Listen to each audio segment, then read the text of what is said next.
আসসালামু আলাইকুম রহমতুল্লাহ। কাকে বলবো আমি আমার মন খারাপের কথা? আমি যে ভীষণ একলা একা।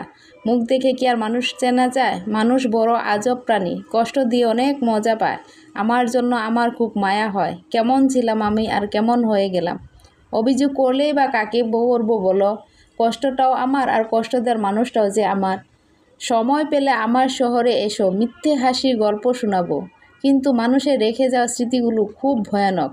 নিজের বেলায় কষ্ট, অন্যের বেলায় গল্প। এই দুনিয়ার মানুষগুলো খুঁজে শুধু নিজের স্বার্থ। যদি চোখের জলের কোনো রং থাকতো তাহলে সকালে বালিশটা রাতের গোপন কাহিনী ফাঁস করে দিত। আমাকে কষ্ট দিয়ে যদি তোমরা ভালো থাকতে পারো তাহলে দুনিয়ার সকল কষ্ট আমার হোক।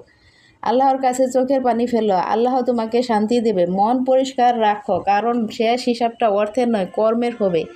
নিজেকে এমনভাবে বদলে নিতে শেখো যাতে মানুষ তোমার পুরাতন রূপ দেখার জন্য আফসোস করে। মানুষের চেষ্টা যেখানে শেষ, আল্লাহর সাহায্য সেখান থেকে শুরু।